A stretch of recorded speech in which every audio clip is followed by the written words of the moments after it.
আমাদের যারা জেনজি রয়েছে তাদের মধ্যে হার্ট অ্যাটাকের প্রবণতা বাড়ছে। A new study has found that there is a rise in heart attacks among young people. কি কারণ হতে পারে এর পেছনে? 25 বছরের ছেলে, মাত্র 10% নোংরা ছিল, কিন্তু ওটা ফেটে যাওয়ার জন্য এটা বন্ধ হয়ে গেল। এবার তুমি বলবে যে কেন ফাটলো, তার উত্তর কারুর কাছে নেই। যাদের এই হার্ট রিলেটেড সমস্যা, বুকে ব্যথা হয়, সে একটা সার্টেন এজের পরে হয়। এই কম বয়সে কেন হচ্ছে? বা অনেকে দেখা যাচ্ছে জিম করতে গিয়ে হার্ট অ্যাটাক হয়ে যাচ্ছে।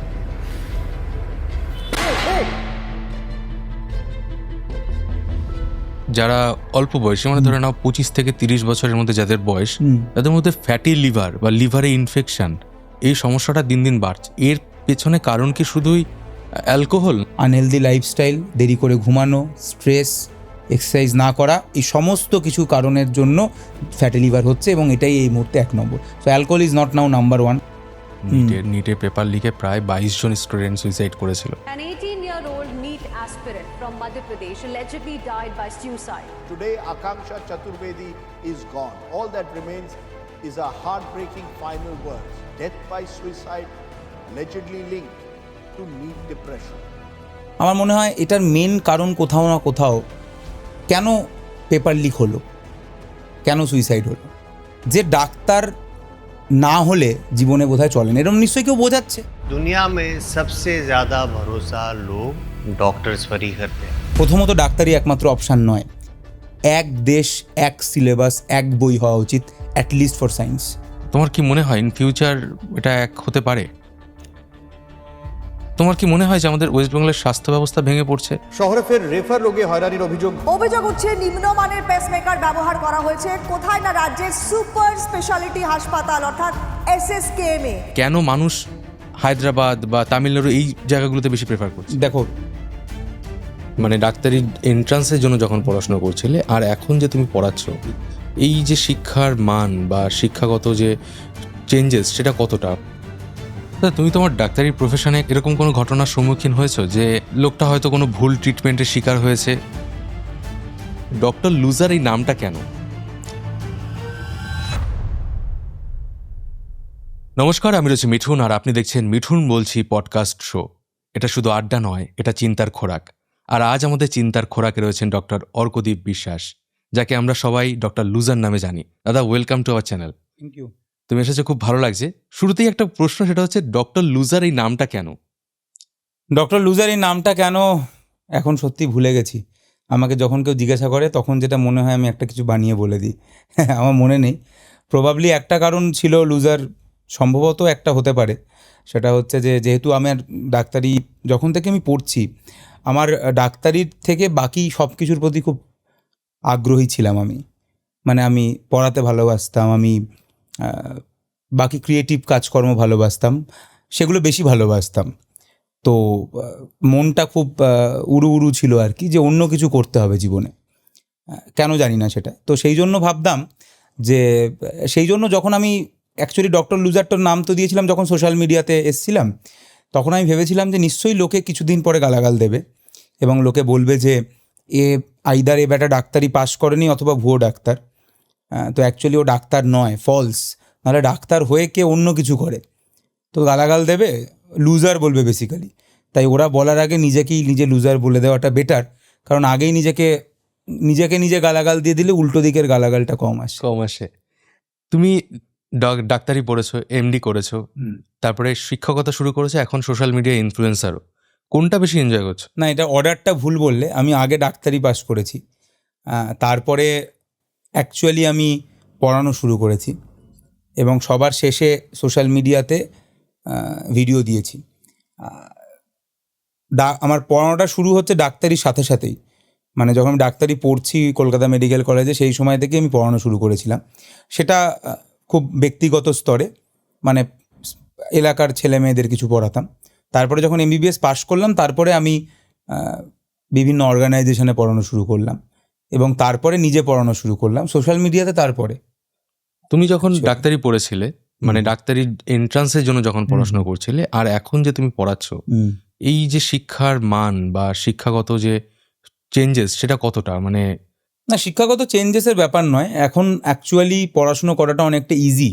তার কারণ আমি যখন যে সময় পড়েছি সেই সময়টায় ইন্টারনেট ছিল না, মানে ইন্টারনেট ছিল আমাদের, অ্যাভেলেবেল ইন্টারনেট ছিল না, মানে আমরা গুগল করে যে সার্চ করতে হয় এগুলো আমরা কিচ্ছু জানতাম না। এআই ফেআই তো অনেক দূরের কথা, চ্যাট জিপিটি জেমিনির তো কোনো প্রশ্নই নেই।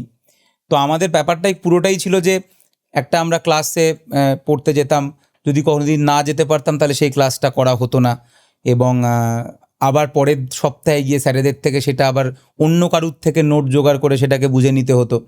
তো ডিফিকাল্ট ছিল প্রসেস। এখন যেরকম কি আমার কাছে ক্লাস করছে, কেউ মিস করলে সেটা রেকর্ডেড ক্লাস পেয়ে যাচ্ছে, ক্লাস নোটটা পিডিএফ আকারে পেয়ে যাচ্ছে, তারপরে অনলাইনে ডাউট ক্লিয়ারিং হয়ে যাচ্ছে। তো এখন অনেক ইজি, এবং তারপরে যেটা সে বুঝতে পারছে না সে গুগল করছে, চ্যাট জিপিটি করছে, জেমিনাই করছে। তো অ্যাকচুয়ালি ভেরি ইজি এখন নাও, মানে এখন এটা ইজি, কিন্তু মুশকিল হচ্ছে যেরকম ইজি হয়েছে সেরকম ডিস্ট্র্যাকশন এসছে।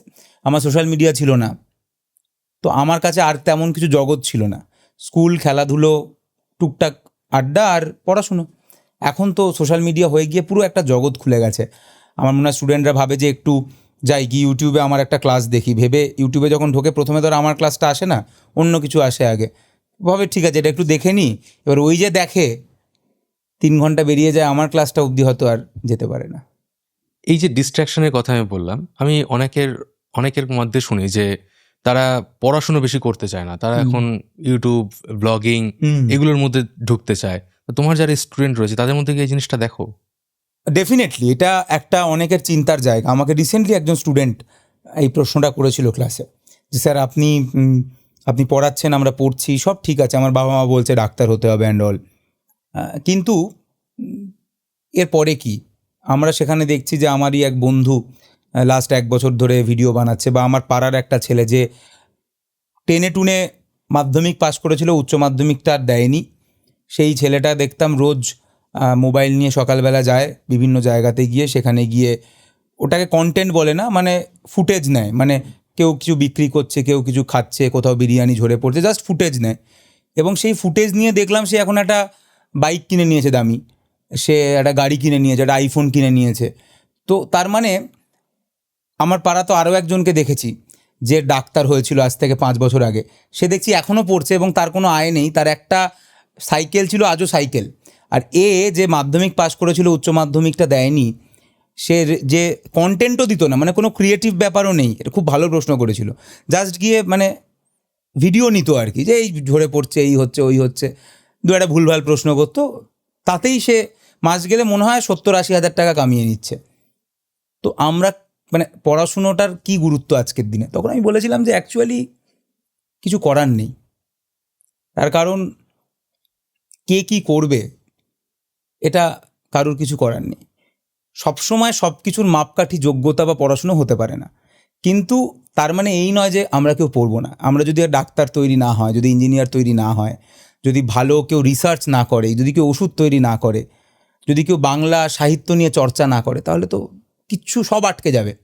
তো মানুষ এক একজন এক এক রকম হবে, এবং সব কিছু এরকম মাপকাঠি নয় যে আমরা সবসময়, তেমনই মানে টাকা পয়সা মাপকাঠি, টাকা পয়সা মাপকাঠি নয়। এবং এরকমভাবে ডিপ্রেসড হওয়ার, বা অনেক সময় একটা বাচ্চা ছেলেমেয়েদের বুঝি কোথাও না কোথাও ইনসিকিউরিটি, জেলাসি সবই ফিল করে, যে আমি এত পড়াশুনো করলাম, আমি এত ভালো ছেলে মেয়ে, আমাকে সবসময় আমি স্কুলে 1st 2nd 3rd হতাম, সেখানে একটা ছেলে বা মেয়ে যে এতটা পিছিয়ে রয়েছে, সে হঠাৎ করে আজকে শুধুমাত্র ভিডিও করে, কোনো ক্রিয়েটিভিটি নেই, কিচ্ছু নেই, সেটা করে সে মাস গেলে একটা ভালো টাকা আয় করছে, আর ডাক্তারি পড়ছে 5 বছর MBBS, 3 বছর MD, তারপরে বন্ড, মানে ইটস ভেরি প্যাথেটিক এরকম একটা জায়গা। কিন্তু সবটারই দরকার। এখন কার সাথে কি হবে আমরা কেউ জানি না। তো আমি একটা কথাই শুধু স্টুডেন্টটাকে উত্তর দিয়েছিলাম, যে যেটাই করছিস অনেস্টলি কর। আমার বক্তব্য ওয়েট, আসবে, হবে, মানে ওর হয়তো এক্ষুনি হয়ে গেছে, তোর হয়তো কিছুদিন পরে হবে, বাট আমার বক্তব্য এরকমও হতে পারে যে ও হয়তো কিছু একটা করেছে, তার থেকে হয়তো তোর সফলতা অনেক অনেক বেশি আওয়াজ করবে আর কি।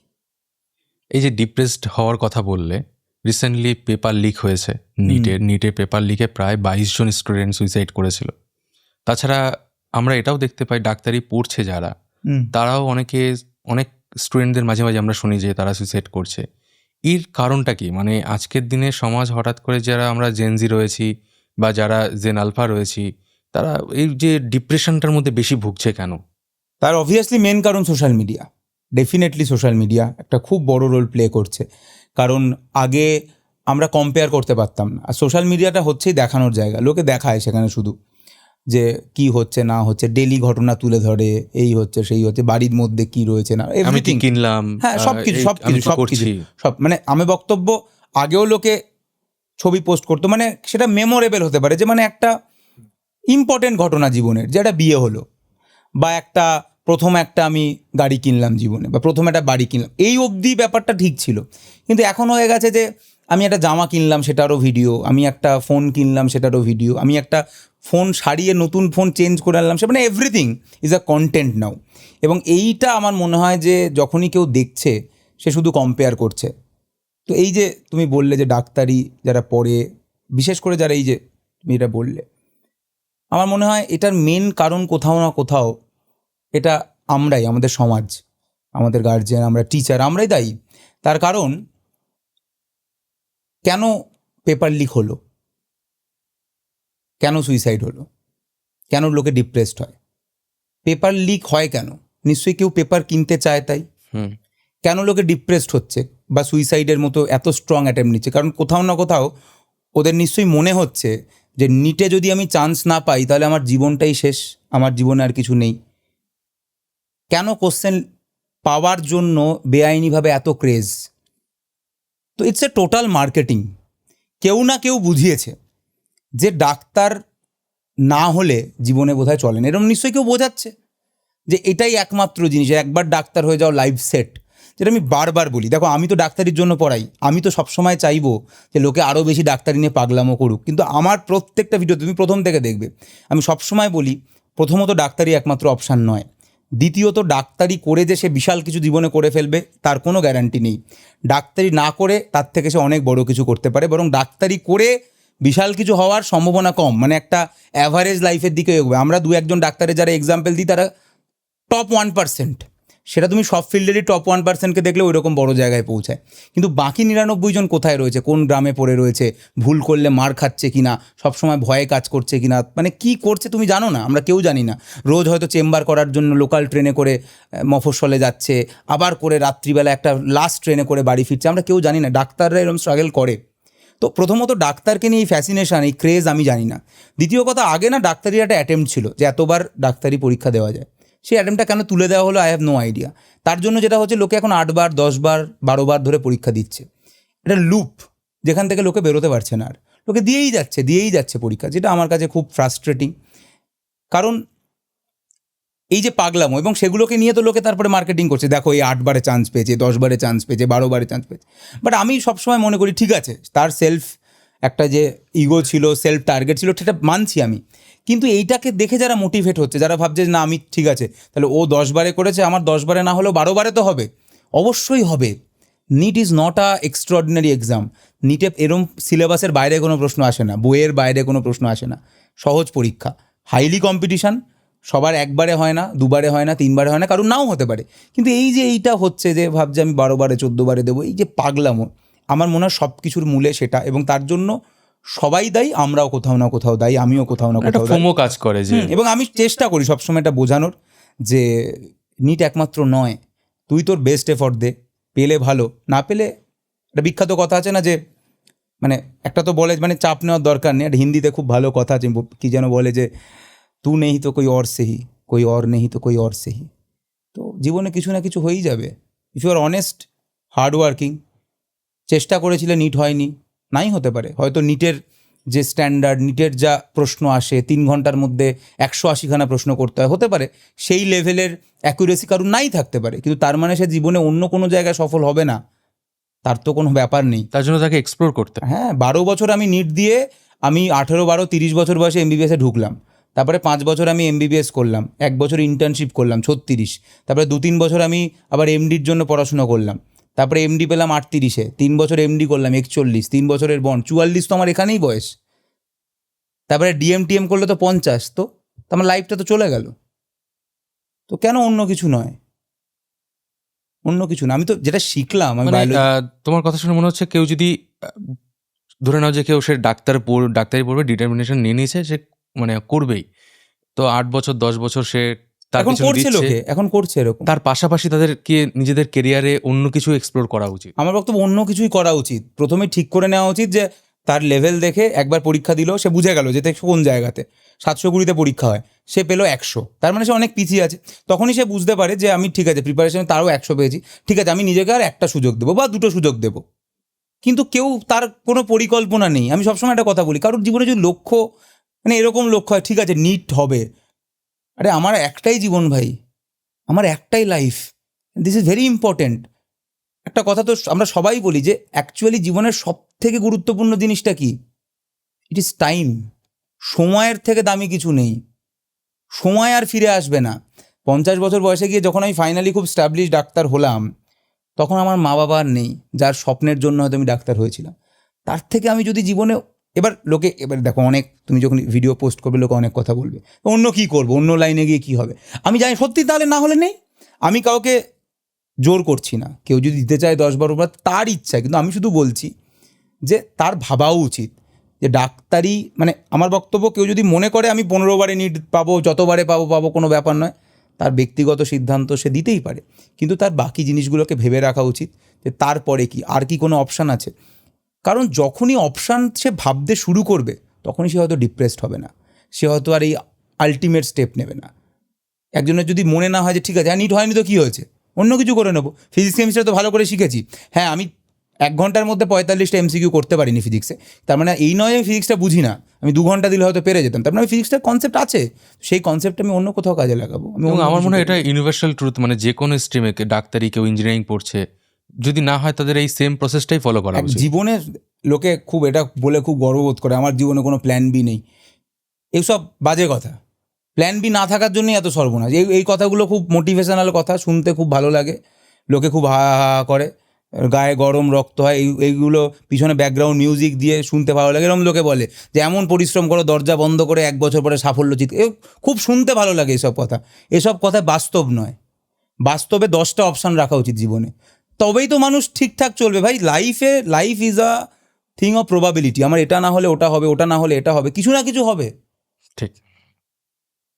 Life is not a straight line. আমি ভেবে নিয়েছি এটা হবে, আমার এটাই হবে, আমি আর অন্য কোনো দিকে যাব না, তাহলে তো জীবন থেমে যাবে।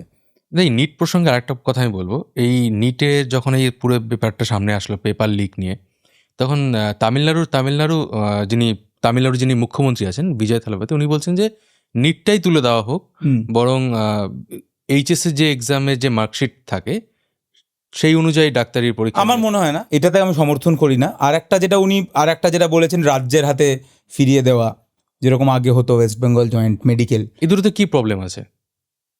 প্রথমত বোর্ডসের ব্যাপারটার ওপর একটা এত হাইলি কম্পিটিটিভ পরীক্ষার জিনিস, মানে আমি বলছি না নিটে যেভাবে পরীক্ষা নেওয়া হয় সেটা ঠিক, মানে সেটা যে পারফেক্ট, তার থেকে ভালো কিছু হতে পারে না তা নয়, কিন্তু তার মানে এটা নয় যে একটা বোর্ডসের পরীক্ষার নাম্বার দেখে আমি ডাক্তারিতে ঢুকিয়ে দেবো। কারণ ডাক্তারে আলটিমেটলি যারা হবে তাদেরকে দেখো, ডাক্তারির ব্যাপারটা কি, তোমাকে যেটা এমার্জেন্সিতে তুমি বসে আছো, তোমাকে যেটা পেশেন্ট এসছে, সে বলছে আমার বুকের বাঁ দিকে ব্যথা করছে, তোমাকে ওই মুহূর্তে ওটা ডিসাইড করতে হবে যে ওটা কি তার পেটের মধ্যে গ্যাস্ট্রিক কোনো সমস্যা, মানে যেটাকে আমরা বাংলায় বলি গ্যাসের প্রবলেম, সেটার জন্য হচ্ছে, নাকি তার কোনো মায়োকার্ডিয়াল ইনফেকশন যেটাকে আমরা অ্যাকিউট করোনারি সিনড্রোম বলি তার জন্য হচ্ছে, নাকি তার একটা গল ব্লাডার স্টোনের জন্য ব্যথাটা ওখানে হচ্ছে, নাকি তার প্যাংক্রিয়াটাইটিসের জন্য ব্যথাটা ওখানে হচ্ছে, নাকি সিম্পল একটা তার মাসেল স্প্যাজাম হয়েছে তার জন্য ব্যথা হচ্ছে, কিংবা এখানে কার্টিলেজ রয়েছে যার পেন খুব কমন হার্ট অ্যাটাকের সঙ্গে মিমিক করে, কস্টোকন্ড্রাইটিস বলি, তার সাথে। তো তোমাকে ওটা ইনস্ট্যান্ট ওই মুহূর্তে ডিসাইড করতে হবে। কারণ যদি ওটা অ্যাকিউট করোনারি সিনড্রোম হয়, তোমার হাতে বাড়ি থেকে শুরু করে ওই পুরো ট্রিটমেন্ট দেওয়ার মধ্যে 60 মিনিট টাইম আছে। So you have to very accurate, you have to very sharp. তো সেটার জন্য একটা বেসিক স্কিল তো মানে টেস্ট নেওয়া উচিত, যেখানে এই যে নিটের এই যে পরীক্ষাটা, যেখানে 180 মিনিটের মধ্যে 180টা প্রশ্ন করতে সেই হয়। স্ট্রেসটা তুমি নিতে পারছো কিনা? হ্যাঁ, সেটা তো অবভিয়াসলি একটা প্রশ্ন দেখে আমি দেখো স্টুডেন্টরা কেন আটকে যায়, স্টুডেন্ট যারা প্রিপারেশান নেয় তুমি তাদেরকে বাড়িতে বসে 3 ঘন্টার জায়গায় 4 ঘন্টা সময় দাও, সবাই সব পেরে যাবে, প্রশ্ন সহজ আসে। কিন্তু ওই মুহূর্তে স্টুডেন্টকে ডিসাইড করতে হয় যে এই প্রশ্নটা দেখেই মনে হলো যেটা আমি পারবো না, ছেড়ে দিয়ে পরের প্রশ্ন চলে যেতে হবে, বাট আমি পারবো, আমাকে এক চান্সে অ্যাটেম্প করতে হবে। এই ডিসিশনটাই স্টুডেন্টরা নিতে পারে না, বাট যারা নিতে পারে তারা সফল। তো এইটা একটা বিশাল বড় ব্যাপার, সেই জন্য আমার মনে হয় এরকম কিছু একটা টেস্ট দেওয়া উচিত। বাকি রাজ্যের হাতে পরীক্ষা যাবে, দেশের হাতে পরীক্ষা যাবে, এটা নিয়ে তো অবভিয়াসলি সেটা নিয়ে তো সরকার ডিসাইড করবে, এটা নিয়ে ঠিক ভুলের কিছু নেই।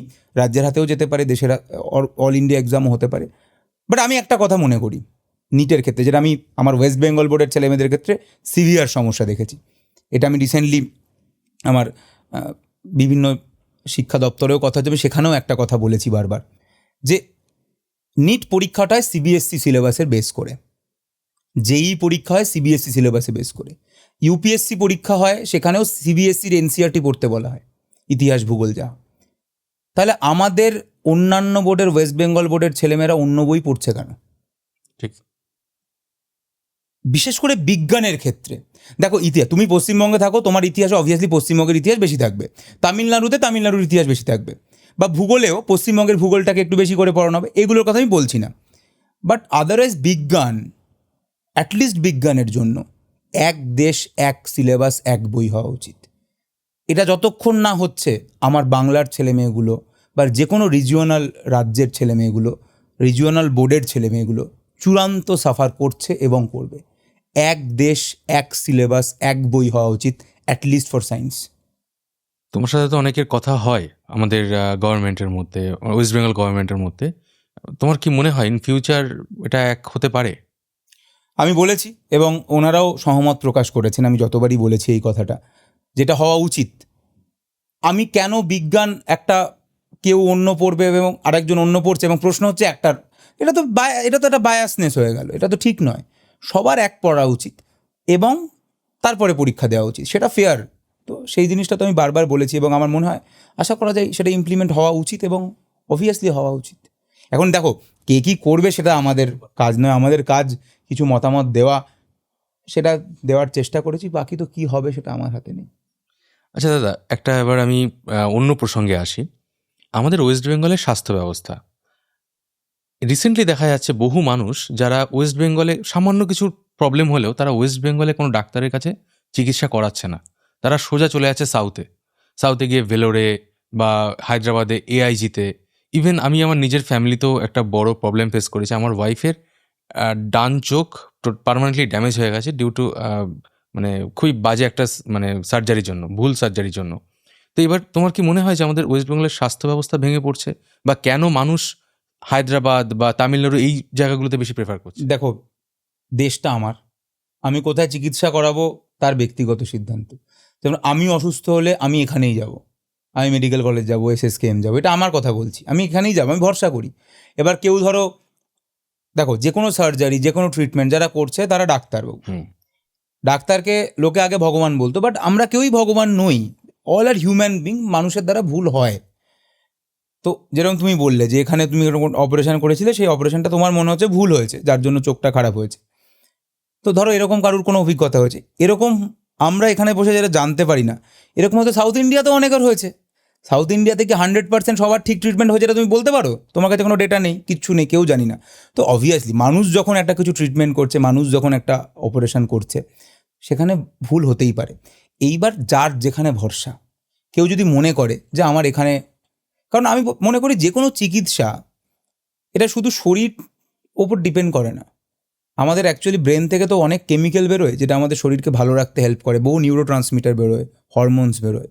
তো ইটস অ্যাকচুয়ালি একটা মানসিক এবং শারীরিক একটা যোগাযোগ আছে। তো তুমি যদি কারোর উপর ট্রাস্ট না করো, ধরো তুমি যেরকম বললে সাউথ ইন্ডিয়াতে চলে যায়, তো তারা হয়তো সাউথ ইন্ডিয়ার উপর বিশ্বাস আছে, তুমি তাকে যতই এখানে ঠিকঠাক ট্রিটমেন্ট করাও তবুও তার লাস্টে একবার মনে হবে না একবার ঘুরে আসি, তুমি এটা করতে পারবে না। কিন্তু আমি এটা একদমই বলবো না যে আমাদের, দেখো SSK মেডিকেল কলেজ আমি দেখেছি, এক্সিলেন্ট ডক্টরস, এক্সিলেন্ট সমস্ত কিছু রয়েছে। আমি অবভিয়াসলি প্রত্যেকটা এর কথা বলতে পারবো না, কারণ আমি সব জায়গায় যাইনি, কিন্তু এই সমস্ত জায়গাতে তো রয়েছে। এইবার বাকিটা মানুষের ওপর ডিপেন্ড করে। দাদা, রিসেন্টলি একটা নিউজ দেখেছি আমি, সেখানে একজন শিক্ষিকা রাস্তায় হাঁটতে হাঁটতে উনি হয়তো অজ্ঞান হয়ে পড়েছেন। এবার ওনাকে দেখে কয়েকজন CPR দিয়েছে। এবার CPR দেওয়ার পরে ওনার দুটো পাঁজর গেছে ভেঙে। এবার এই CPRটা কখন দেওয়া উচিত আর কিভাবে দেওয়া উচিত, মানে পারফেক্ট ওয়ে কীভাবে দেওয়া উচিত সেটা তো অবভিয়াসলি পডকাস্টে বলা সম্ভব নয়। তবে আমার মনে হয় প্রত্যেকটা মানুষের এটা বেসিক লাইফ সাপোর্ট, আমরা বলি বেসিক লাইফ সাপোর্ট, অর্থাৎ কারুর হঠাৎ করে একটা কার্ডিয়াক অ্যারেস্ট হয়েছে এবং তাকে যদি বাঁচাতে হয়, তাহলে বেসিক লাইফ সাপোর্টটা আমার মনে হয় প্রত্যেকটা মানুষের জানা উচিত এই দেশের, যেটা জানেন লোকে ইগনোর করে। যেগুলো মানে অন্যান্য দেশ রয়েছে বিদেশের দিকে কিন্তু অনেক মানুষ জানে BLS, এখানে এটা জানে না। বাট মানে কার্ডিয়াক অ্যারেস্ট জিনিসটা কি তোমাকে যদি বলি, কার্ডিয়াক অ্যারেস্ট মানে হচ্ছে হঠাৎ করে হার্ট থেমে গেছে, কোনো একটা কিছু হয়েছে, হার্ট দাঁড়িয়ে গেছে, জাস্ট দাঁড়িয়ে গেছে, কিছু কাজ করছে না। এবার হার্ট যদি দাঁড়িয়ে যায় তাহলে হার্ট থেকে আর রক্ত বেরোচ্ছে না, সো ব্রেনে রক্ত পৌঁছাচ্ছে না, অজ্ঞান হয়ে পড়ে যাচ্ছে। কিন্তু কার্ডিয়াক অ্যারেস্ট মানে মৃত্যু হয়নি তখনও। কিন্তু কার্ডিয়াক অ্যারেস্টটা যদি ইরিভার্সেবল হয়, মানে ওখান থেকে যদি তুমি আর ফিরিয়ে আনতে না পারো তাহলে মৃত্যু হবে। মানে আমাদের সবারই মৃত্যু একদিন একটা হবে, কার্ডিয়াক অ্যারেস্টেই হবে যেদিনই হোক, সেই কার্ডিয়াক অ্যারেস্ট থেকে আমরা আর ফিরবো না। তো হার্ট যদি হঠাৎ করে দাঁড়িয়ে যায় তখন ফিরিয়ে আনার জন্য একটা উপায় হচ্ছে CPR দাও। CPR দেওয়ার সময় রিব ভাঙতেই পারে, তাতে কিছু যায় আসে না, রিব ভাঙলে রিব জুড়ে যাবে, কিন্তু হার্টটাকে আবার চালানো দরকার। তো আমার মনে হয় প্রত্যেকটা মানুষের বেসিক লাইফ সাপোর্ট জানা উচিত, এবং সেটা একদম স্ট্রেট হাতে করতে হয়। সেগুলোর প্রত্যেকটা পজিশন রয়েছে, পুরো একদম ফুল এখান থেকে প্রেশারটা আসে, মানে নিচ থেকে নয়, কাঁধ থেকে আসে ফোর্সটা, এবং পুরো স্ট্রেট প্রেস করতে হয়, এবং সেখানে একটা রেশিও রয়েছে, সমস্ত কিছু মেনটেন করে ওটা করতে হয়। বাট বেসিক লাইফ সাপোর্ট প্রত্যেক মানুষের জানা উচিত, তবে মানুষ বাঁচবে। স্কুলে শেখানো উচিত। অবশ্যই শেখানো উচিত বেসিক লাইফ সাপোর্ট, এবং আমার মনে হয় যে প্রত্যেকটা পয়েন্টে ভ্রাম্যমান অ্যাম্বুলেন্স থাকা উচিত, যাদের মধ্যে অ্যাটলিস্ট, যেমন এয়ারপোর্ট, স্টেশন, এই জায়গাগুলোতে কিন্তু তোমার আমরা ডিফিব্রিলেটর থাকে। তো দুটো পার্ট আছে, একটা তো সিপিআরের সঙ্গে তোমাকে শকও দিতে হতে পারে। তো শক দেওয়ার জন্য মানে সেটা থাকা দরকার, তো সেটা থাকে, কিন্তু সেটা নিয়ে ঘোরাও উচিত বিভিন্ন জায়গাতে, যাতে এটা ফোন করলেই যেন উইদিন 2-3 মিনিট সেই গাড়িটা পৌঁছে যেতে পারে। তো এরকম একটা কিছু থাকা উচিত, এবং সেটাও কিভাবে দিতে হয় ওটা খুব সিম্পল, ওটা লেখা থাকে, ওটা ছবি আঁকা থাকে, মানে ওটা কিন্তু যে কেউ করতে পারবে। মানে ওই যে দুটো লিড এখানে রয়েছে, ওখানে ছবি আঁকা রয়েছে, যে এটা বুকের এখানে বসাবে, এটা বুকের এখানে বসাবে, বসিয়ে দিয়ে শুধু সুইচ মেরে দাও, দ্যাটস ইট, সবাই সরে যাবে, সুইচ মেরে দেবে, ব্যাস। আর একটা জিনিস দেখতে পাচ্ছি, যারা অল্প বয়সী, মানে ধরে নাও 25 থেকে 30 বছরের মধ্যে যাদের বয়স, তাদের মধ্যে ফ্যাটি লিভার বা লিভারে ইনফেকশন, এই সমস্যাটা দিন দিন বাড়ছে। এবার এর পেছনে কারণ কি শুধুই অ্যালকোহল, নাকি আমাদের খাদ্যাভ্যাসের? না, অ্যালকোহল তো একদমই নয়, এই মুহূর্তে ভুলও হতে পারি, বাট ঠিক আছে 1 বা 2 মেজর কারণ সম্ভবত অ্যালকোহলের ওপরে এখন, যেটা খুব ভুল করলেও ঠিক আছে, 1 না হলে 2 হবে। সব থেকে বড় কারণ এই মুহূর্তে পৃথিবীর ফ্যাটি লিভারে, সেটাকে আমরা বলি metabolic associated fatty liver disease, মানে metabolic dysfunction associated fatty liver disease বলে একটা কঠিন টার্ম আছে, MAFLD। তো এটাই হচ্ছে সব থেকে বড় কারণ, অর্থাৎ ফ্যাটি লিভার হয় মেটাবলিজমের গণ্ডগোলের জন্য, নট অ্যালকোহল। আগে অ্যালকোহলিক লিভার ডিজিজ ছিল, খুব কমন ছিল যে মদ খেলে ফ্যাটি লিভার হতো, বাট এখন মেন সারা পৃথিবীতে যেটা হচ্ছে সেটাই মেটাবলিক ডিসফাংশন অ্যাসোসিয়েট, অর্থাৎ তোমার মেটাবলিজমটা বিগড়ে গেছে। মেটাবলিজম বিগড়ালো কেন? জাঙ্ক ফুড, ময়দা, চিনি, সফট ড্রিঙ্ক, আনহেলদি লাইফস্টাইল, দেরি করে ঘুমানো, স্ট্রেস, এক্সারসাইজ না করা, এই সমস্ত কিছু কারণের জন্য ফ্যাটি লিভার হচ্ছে, এবং এটাই এই মুহূর্তে 1 নম্বর। So alcohol is not now number 1, সম্ভবত 2-এ চলে গেছে অ্যালকোহল এখন। আমি কি করে বুঝবো যে আমার ফ্যাটি লিভার হয়েছে? মানে কোনো কি সাইন থাকে? মেজর সিমটম কিছু নেই, তবে তুমি চেহারাতে যখনই একটা সমস্যা বুঝতে পারছো, যখনই তুমি জানো যে তুমি জাঙ্ক ফুড খাচ্ছ, ইনিশিয়ালি তো তুমি দেখো ফ্যাটি লিভার বা এই যে জিনিসগুলো রয়েছে, লিভার ইনজুরির অনেকগুলো স্টেপ রয়েছে। তো it starts with fatty liver, তারপরে হয় হেপাটাইটিস, তারপরে হয় সিরোসিস। তো এই 3টে স্টেজে ব্যাপারটা, সিরোসিসের প্রথম স্টেজটা রিভার্সেবল, লাস্টে ইরিভার্সেবল, মানে একদম এইভাবে ব্যাপারটা হয়, শুরু হয় ফ্যাটি লিভার দিয়ে। তখনই তুমি যদি আইডেন্টিফাই করে ফেলো, তোমার লাইফস্টাইলকে মডিফাই করো, বা যারা মদ খাচ্ছিল তারা মদ খাওয়া বন্ধ করে দেয়, তাহলে এই জায়গা থেকে ব্যাপারটা কন্ট্রোল হয়ে যায়। তারপরে যায় হেপাটাইটিস মানে এবার লিভার ইনফ্লেমড হতে শুরু করে, লিভারে ইনফ্লামেশন হয়, সেখানেও তুমি কন্ট্রোল করতে পারো। সেখানেও যদি কন্ট্রোল না করো, দেন সিরোসিস হয়ে যাবে। সিরোসিস মানে লিভারের মধ্যে লিভারটা ছোট হয়ে গেছে, লিভারটা ছোট হয়ে গিয়ে লিভার তার কার্যক্ষমতা হারিয়ে ফেলেছে। সেই সিরোসিসের প্রথম স্টেজটা রিভার্সেবল, মানে সেই জায়গা থেকেও তাকে ফিরিয়ে আনা যায়, বাট সেখান থেকে ওটা যদি ডিকম্পেনসেটেড লিভার ডিজিজে চলে যায় বা ইরিভার্সেবল সিরোসিসে চলে যায়, যখন দেখবে সে পেটটা একদম ফুলে গেছে, পুরো জল জমে, সেখান থেকে আর ফিরে আনা সম্ভব নয়। তো ফ্যাটি লিভার স্টেজে you can stop, and you can, এখন তো ভালো ভালো ওষুধও এসছে। আমি রিসেন্টলি একটা রিল দেখছিলাম, সেখানে বলছে যে ব্ল্যাক কফিতে নাকি ফ্যাটি লিভার। হ্যাঁ, ব্ল্যাক কফি, ইয়েস কারেক্ট, সেই জন্য আমরা একটু ব্ল্যাক কফি খেয়ে নিই 1 কাপ, যদি আমার ফ্যাটি লিভারটা একটু কমে। তো ইয়েস, কিন্তু এটা খুব মেজর যে স্টাডিতে দেখা হয়েছে তা নয়। তবে স্টাডিতে যেটা দেখা গেছে যে একমাত্র রেমেডি হিসাবে দেখা গেছে যে ব্ল্যাক কফি যারা খায় আর যারা খায় না তাদের মধ্যে স্টাডি হয়েছিল। তো দেখা গেছে যারা ব্ল্যাক কফি খায় সেখানে ফ্যাটি লিভারটা অনেকটা রিভার্স করেছে, অনেকটা কমে গেছে। তো এটা দেখা গেছে, কিন্তু এটা কিন্তু খুব যে বিস্তৃতভাবে স্টাডিটা হয়েছে তা নয়। তবে এটা একটা স্টাডি আছে যেখানে দেখা গেছে এটা। মানে চিনি ছাড়া খেতে হবে অবভিয়াসলি, কারণ চিনি খেলেই তো তোমার চিনি হয়ে গেল। চিনি, ময়দা, soft drink, carbonated water, exercise না করা, স্ট্রেস, না ঘুমোনো, অর্থাৎ যেগুলো সবকটা আমরা করি এবং আমাদের পরের জেনারেশন, আমি অ্যাকচুয়ালি মিলেনিয়ালে পড়ি, তারপরে জেনজি এসছে, তারপরে এখন তো কি এসছে, আলফা। হ্যাঁ, জেন আলফা। তো এদের মধ্যে যে কটা জিনিস এরা করে এরা তাই করে। এরা কিন্তু খুব বেশি মদ খায় না। তুমি একটা রিসেন্ট স্টাডি দেখবে যে এখন কিন্তু মদ খাওয়ার প্রবণতা জেনজি এবং আলফাদের মধ্যে অনেক কমে গেছে। ঠিক। এদের সমস্যাটা, এবং সেই জন্যই অ্যাকচুয়ালি কমেছে। মানে যদি মদ খেতো তাহলে হয়তো অ্যালকোহলিক লিভার ডিজিজ ওপরে থাকতো, কিন্তু এখন এরা এটা করে না। এরা কী করে, এরা কোল্ড ড্রিঙ্কস খায়, এরা এক্সারসাইজ করে না, সারাদিন রিল স্ক্রল করে, এরা স্ট্রেস নেয়, ঘুমোয় না, সবসময় চিন্তা করছে লাইফে কী হবে কী হবে কী হবে, এটা না হলো না ওটা হলো না। তো এগুলো করে, এবং সবই ফাস্ট ফুড বেশিরভাগ টাইমেই, আমি তুমি সবাই। তো স্বাভাবিকভাবে বাই দ্য ওয়ে, এই কথাটা তুমি বললে, একটা কথা বলে দিই, লোকে কমেন্ট করবে তুমি ভিডিওটা পোস্ট করলে, যে বলছে তার ওজনটা কত আগে মাপতে বলো। আমি প্রচুর মোটা হয়ে গেছি, আমি রোগা ছিলাম অ্যাকচুয়ালি, আমার পা এমন ব্যথা, আমি যে বলে দিই, মানে জাস্ট উত্তরও দিয়ে দিচ্ছি তাকে, যে কমেন্ট করবে আগে থেকে উত্তর দিয়ে দিচ্ছি তাকে, যে অ্যাকচুয়ালি এমন আমার একটা সমস্যা হয়েছিল, আর্থ্রাইটিস টাইপের, না আর্থ্রাইটিস অন্য রকমের, যার জন্য অ্যাকচুয়ালি আমি গত 3-4 মাস ধরে আমি হাঁটতেই পারছিলাম না। তো তার জন্য ওয়েট গেইন হয়েছে আর কি।